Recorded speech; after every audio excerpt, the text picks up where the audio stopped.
The wind came screaming off the hills, tearing through Riverbend Creek like a pack of starving wolves. It howled across the rooftops, rattled the shutters on the one-room schoolhouse, and slipped icy fingers beneath the doorframe where Miss Eliza Carrington stood coatless, breath visible, eyes scanning the empty road. The children had all gone home an hour before, stomping through the snow in groups of 2 and 3, wool scarves wrapped tight and mittens trailing behind. Eliza had stayed behind to clean the chalkboard, though truthfully it was just to avoid walking back to her cabin. That small house held only silence now, and memories she couldn't bear to face before the sun had set. 6 months a widow, 3 months unpaid, and one blizzard away from being forgotten. Eliza pulled her shawl tighter and stepped outside. Her boots sank into snow nearly to her knees. The wind bit at her cheeks, her lips chapped and raw. Every step toward the edge of town felt heavier than the last.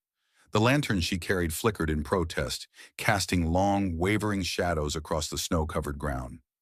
"Stubborn as your husband was, maybe more," old Mrs. Carter had said when she refused charity from the churchwomen last week.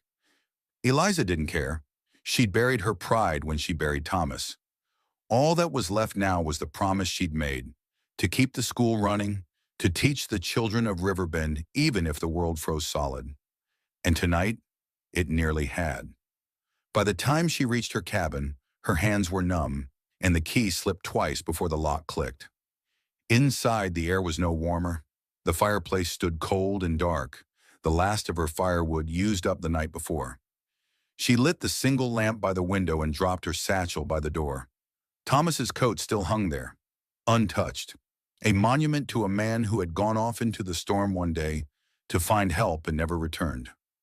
Eliza sank into the rocking chair, unwrapped her scarf, and stared at the empty hearth. It wasn't hunger that twisted her belly. It was the silence. Then came the knock. She started, breath catching in her throat. A single, firm knock on her door in the middle of a snowstorm. "Miss Carrington?" A deep voice called through the wood. She stood slowly, fingers brushing the pistol on the mantel. "Who is it?" Calder Rourke, from South Ridge. Eliza hesitated. She knew the name. Everyone did. Owner of Rourke Cattle Company, war veteran, lived alone in the hills with more horses than friends. He'd been in town last month, speaking at the church about trail routes and barbed wire conflicts. Cold-eyed, straight-backed, trouble. "What do you want?" "Firewood," he said simply, "and a decent meal if you'll have it." Her grip loosened from the pistol. "I haven't got much." He didn't reply. When she opened the door, he stood framed in the storm, hat dusted in snow, coat heavy with ice, one arm cradling a canvas sack of chopped wood. "I heard about your situation," he said. "Didn't come to pity you, just thought maybe we could help each other." Eliza didn't speak, just stepped aside and let him in. He stacked the wood by the hearth without a word, pulled kindling from his pack and knelt, striking a match with practiced ease. The fire caught slowly, glowing soft and orange in the darkness.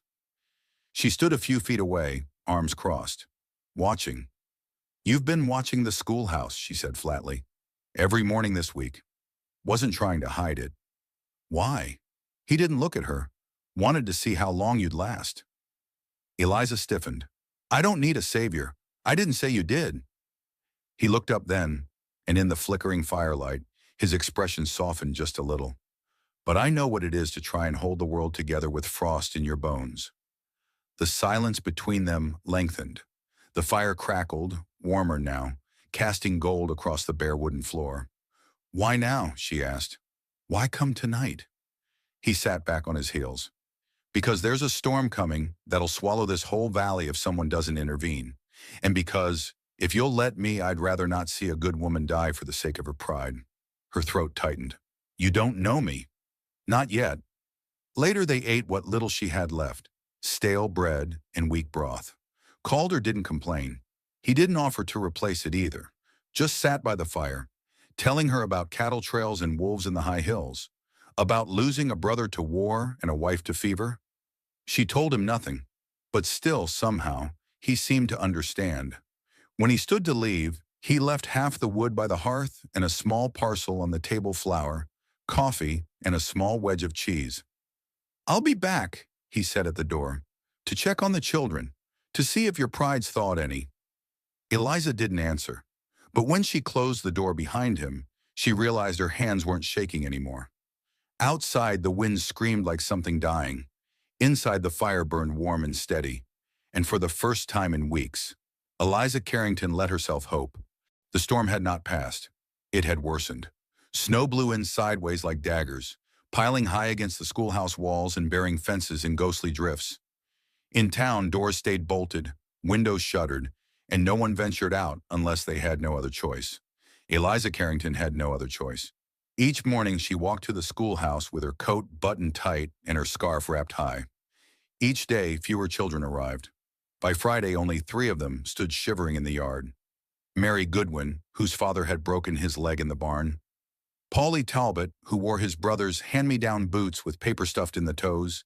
And little Sadie Flynn, who hadn't spoken since her mother died the month before. Eliza gathered them inside, lit what was left of her kindling, and tried to carry on. She taught arithmetic by candlelight, wrapped Sadie's hands in her own to keep them warm, and read from a battered copy of Little Women as the wind rattled the panes. By noon, the fire had gone out. Her fingers ached with cold. Still, she kept reading. "I've got the key to my castle in the air," she said softly, "but whether I can unlock the door remains to be seen." The words caught in her throat. That's when the door opened again. "School's closed," Calder Rourke announced as he stepped inside, his boots scattering snow across the floorboards. The children stared. Paulie blinked. "Who says?" "I do." Calder removed his hat, flakes dusting the floor. "Storm's turn. This place isn't safe." Eliza rose to her feet slowly. "You can't just barge in and—" "I brought the wagon." He cut her off, eyes hard. "Blankets, hot water, room for 3. Eliza crossed her arms. "You're not taking my students anywhere. I already spoke to their families." He gestured toward the door, his voice calm but firm. "They know. They agreed." The children looked from Eliza to Calder. Paulie had already grabbed his books. Eliza stepped in front of the door. "You should have consulted me." Calder looked down at her. "I did. 3 days ago. You just didn't listen." She felt her pride rise like a storm surge, bitter and cold. "I'm their teacher, and I'm trying to keep them alive." They stared at each other, the children forgotten for a breathless moment. Finally, Eliza stepped aside. Once the children were gone, Calder returned, again uninvited, again unwelcome. He stood in the center of the empty schoolroom, studying the frost crawling up the windows. "You're going to freeze in that cabin." "I'll manage." He turned slowly. "You won't, and you know it." Eliza held his gaze, jaw tight. "Then say what you came to say." Calder crossed the room in 3 long strides and placed a folded paper on her desk. "A contract, room and board. You teach the ranch hands children until spring." She blinked. "What?" "I've got a dozen kids scattered across 3 counties. Smart ones. Wild as coyotes. They've been riding hours to reach town, when they can ride at all. I'll build a classroom at the ranch. Heated, dry, safe." Eliza unfolded the page with trembling fingers. His handwriting was neat, bold. The terms were fair, generous even.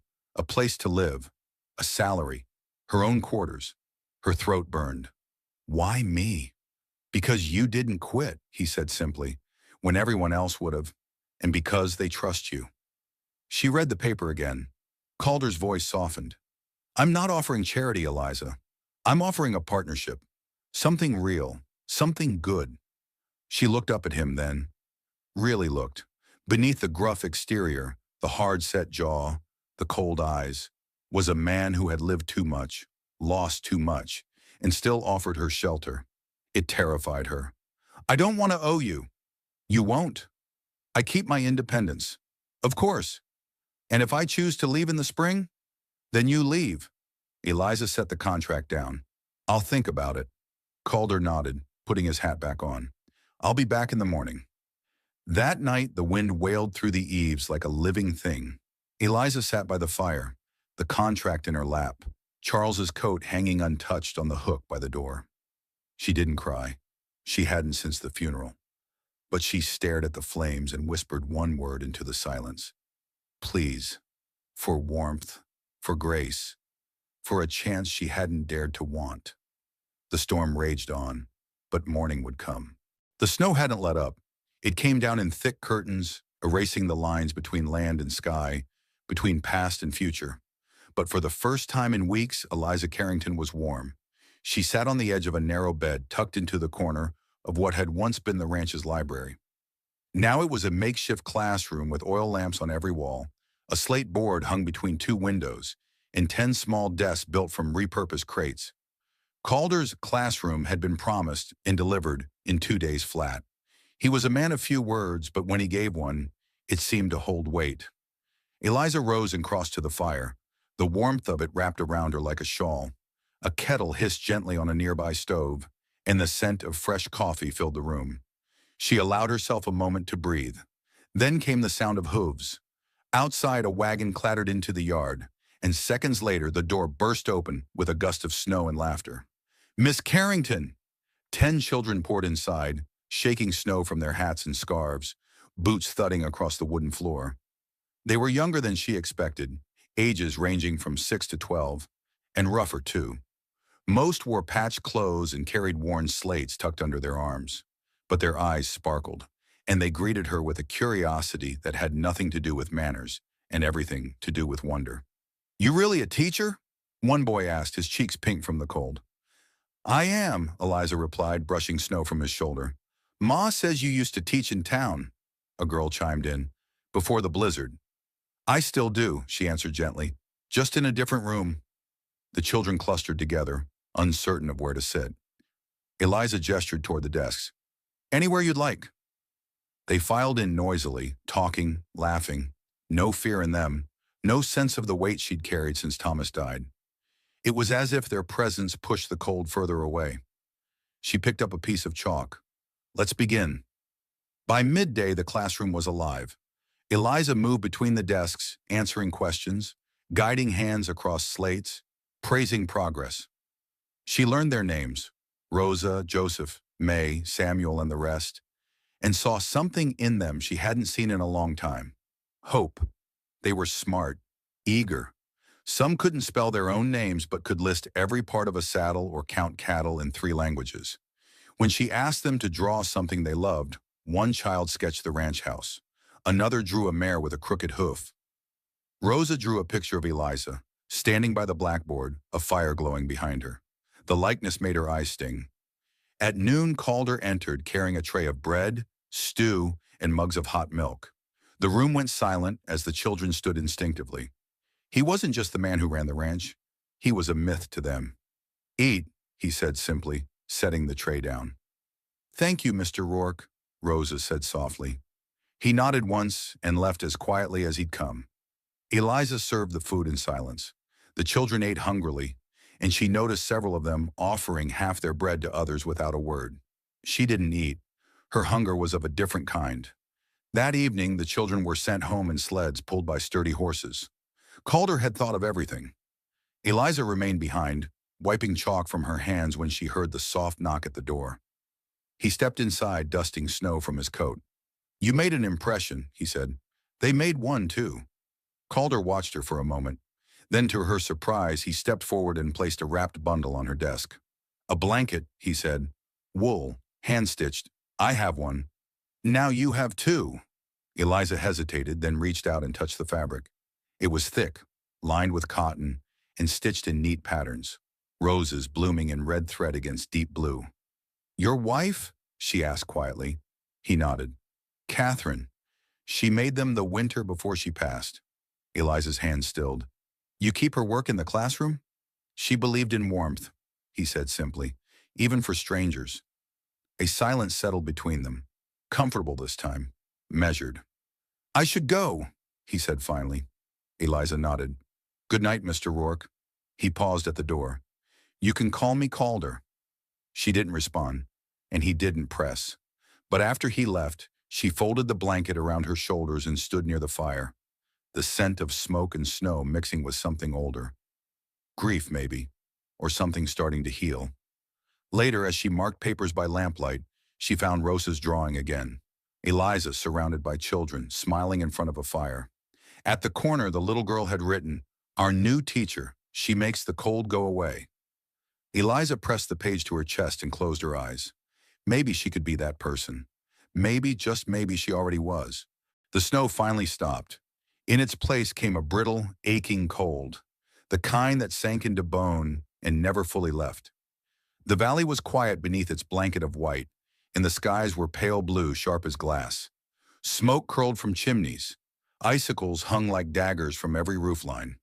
Inside the library-turned classroom, the children peeled off gloves and scarves with cheerful chatter. Eliza greeted them with a smile and warm mugs of tea, one of Mrs. Chen's additions to the school routine. The fire burned strong. The windows held. For once, everything felt right. But that night, the storm came from within. It started with a cough. Eliza had just finished sweeping when she heard it, harsh and deep, echoing from somewhere near the barn. She stepped outside, scarf pulled tight, and spotted Calder doubled over by the horse trough, one hand gripping the rail. "Mr. Rourke!" she called, voice sharp. He straightened too quickly, breath catching. "Just a cough." "You're bleeding," she said flatly, eyes narrowing as he swiped his sleeve across his mouth. A smear of red stained the wool. Calder winced. "I'm fine." But Eliza was already at his side, guiding him, half pulling him, toward the main house. His body was warm, too warm, feverish. By the time they reached the parlor, he was shaking. "Sit," she ordered. "Don't argue." He didn't. She stoked the fire, fetched a basin, wet cloths, and forced water between his lips. Calder tried to protest, but she gave him the same stare she used on Polly Talbot when he misbehaved. "I've done this before," she said. "My husband, he got sick that last winter. I know what this is." Calder looked at her through fevered eyes. "You never talk about him." "No," she said softly. "I don't." Thomas Carrington had been a quiet man, good with horses, better with silence. When the fever came, it burned fast. 3 days from first cough to last breath. Eliza had spent those days by his side, trying every folk remedy the neighbors whispered about. Onion tea, camphor, boiled vinegar, none of it worked. "I buried him with my own hands," she said now, pressing the cloth to Calder's brow. "The ground was frozen. Took me all night." Calder didn't speak. His eyes fluttered closed. "I swore I'd never care again," Eliza whispered, "because it always ends like that, in fire or frost. Always." He reached up suddenly, grabbing her wrist, not rough, but firm. "I'm not him," he rasped. "I know." And she did, because when she looked at Calder, she didn't see Thomas. She saw a man who had lived through different storms, a man who knew grief the way she knew hunger, always there, never loud. He drifted into sleep. Eliza sat beside him, feeding logs into the fire, wiping sweat from his face, whispering nonsense just to keep him tethered to the world. She stayed all night. At dawn, the fever broke. Calder opened his eyes, clearer now, and found her slumped in the chair beside him, head resting on her arms. "Eliza." She stirred, blinking. "You're awake." "I'm sorry," he said hoarsely. "For what?" "For making you remember." She shook her head. "Some memories don't go away, but you don't have to carry mine. You've got enough of your own." A silence passed between them. Then Calder said quietly, "Catherine died 5 winters ago. Fever, too. She was strong, stubborn. She kept teaching at the mission school until she collapsed in the snow." Eliza's breath caught. "I built this school for her," he said, "but I didn't open it. I couldn't." "You did now." "No." He turned to look at her. "You did." That afternoon, the children brought drawings of snowmen and cattle and dreams. Rosa had sketched Eliza again, this time with Calder sitting beside her, a fire glowing between them. She smiled despite herself. Later in her room, she found a parcel wrapped in burlap, new boots, a pair of soft gloves, and a small book of poetry. No note, no signature, but she knew. And in the drawer beside her bed, she placed the book next to Thomas's pocket watch. Not as a replacement, but as a sign of something new. The thaw came slowly. It started with drips from the eaves, the whisper of melting snow sliding off rooftops in the late morning sun. The trails hardened to packed mud, not ice, and with the melt came visitors, curious eyes, wagging tongues. By the time Eliza reached the general store in town, the gossip had outrun her. "Did you hear?" whispered Mrs. Felton behind a barrel of flour. "He's taken her in. That school teacher, living in his house, teaching his children." "She's not his children's mother," snapped Mrs. Weller, folding linens. "And it's indecent. She's still in mourning." "She doesn't wear black anymore." "Well, that says it all." Eliza stood on the other side of the store shelf, her spine straight, hands clenched tight around the strap of her basket. She didn't speak. She didn't need to. Shame burned hot under her skin, not because of the lie, but because part of it was true. She was still his wife, still Thomas's widow. But when she looked at Calder Rourke, she didn't feel like a widow anymore, and that terrified her. When she returned to the ranch, Calder was in the barn, sleeves rolled up, hay clinging to his shirt. He looked up when she entered, eyes immediately narrowing at her flushed cheeks. "What happened?" "Nothing," she said too quickly. He wiped his hands and crossed to her. "Talk." She met his gaze with difficulty. "They're saying things. That I've given up mourning. That I've taken your house and your name without earning either." Calder's jaw tightened. "Then let's give them something proper to talk about." "What?" He reached into his coat pocket and drew out a folded piece of paper. It wasn't a ring. It was a contract. Again. She read it in silence. Her name at the top, his at the bottom. The terms were different now. Marriage, by law, by name, but also by agreement. Her own room, full authority over the school, complete independence outside social appearances, and, most crucially, no obligations beyond what she chose to give.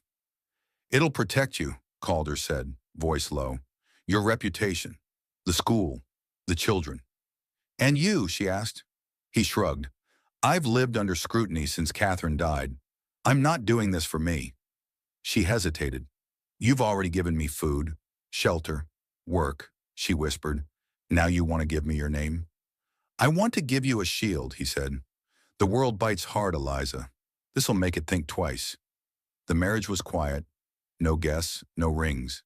Just Reverend Whitcomb at the ranch house. A Bible between them and Mrs. Chen standing as witness.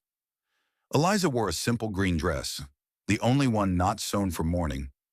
Calder looked at her like she was sunlight on snow. They said the vows, signed the papers. He didn't touch her hand until the Reverend said, "You may kiss your bride."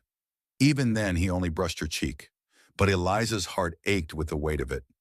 That night she sat in her own room, fire crackling, the marriage certificate tucked into her drawer beside the book of poetry and Thomas's watch. Outside, snow fell again, soft and slow, a knock at her door. "Come in," she said. Calder stepped inside, hesitating. "I brought you something." He held out a small pot, dirt and roots barely blooming, a rose bush. She blinked. "It's not spring." "No," he said, "but I thought maybe you were ready for something to grow." She took it, hands trembling.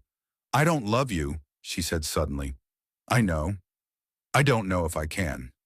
I'll wait, even if it never comes." He smiled just barely. "Even then." Eliza looked down at the rose, one small bud pushing through cold soil.